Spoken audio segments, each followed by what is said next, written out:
A gaming PC for under $100 that can run Fortnite, Minecraft, Valorant, and more seems a little unrealistic. I mean, you can't just hop on Amazon and order one at such a low price point. But believe it or not, these are easily accessible these days, so let's build it and see how it runs.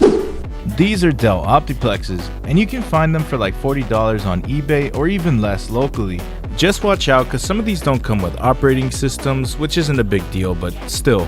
In my last video, I had $150 to build a PC, so I ended up just putting one of these in a brand new case. But this time, our budget is less than half of that, so I decided to just paint the case instead. Now, I'm not the best at using spray paint, but luckily spray paint is super easy to use, and it's kind of forgiving. I mean, just look how smooth this looks. I'm surprised at how clean it turned out, except for this part. It kind of looks like it was already scraped or something before I painted it.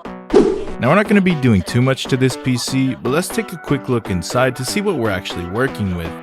I always recommend aiming for at least 8GB of RAM when you purchase one of these. The one that I ordered comes with two 4GB sticks, which is 8 in total. And the first thing I'm going to do here is reapply the thermal paste, and to do that I'm going to have to take this huge blower style fan off using this screwdriver. But I'm just going to very gently put this on its side because it makes it so much easier to unscrew things from the motherboard. And as I mentioned in my previous video, the i5 3rd gen should be like the minimum you should go with, which at this price point you can't even really complain. I mean, for $70 this is still gonna let you play some games at a lower FPS.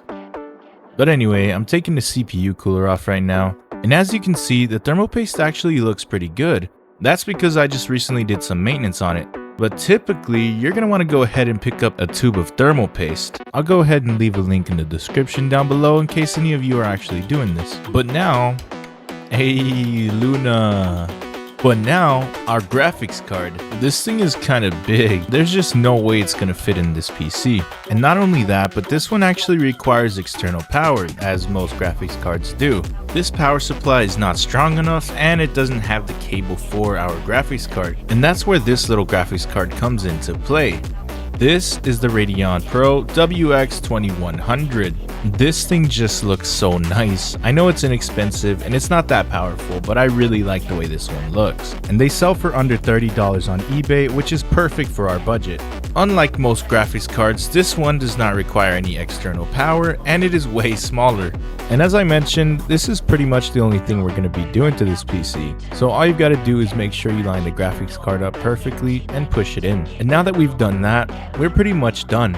This thing is looking pretty good, especially since I'm not the best at using spray paint. Now we can go ahead and see how it runs on some games. But just keep in mind, this thing is $70, so I'm not going to have my expectations too high. The first game I tested was, of course, my main game, Fortnite.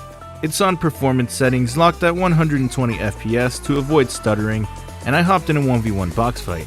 If you're comfortable with it, I would drop it down to 60 FPS for more smoothness, as you can see a little stuttering here, but at lower res, this is definitely still playable.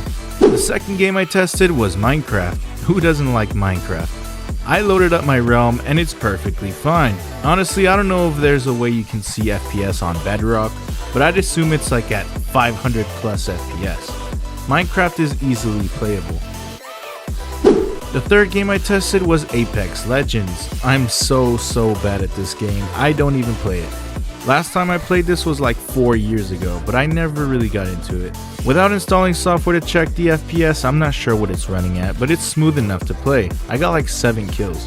Now, fourth and last game is Valorant. I was never really the best at this game, but I used to play this every day. It's pretty much playable on most PCs, and on this one it's running at almost 300 FPS in the range. This will be playable for sure. I hope you guys enjoyed. See you next time.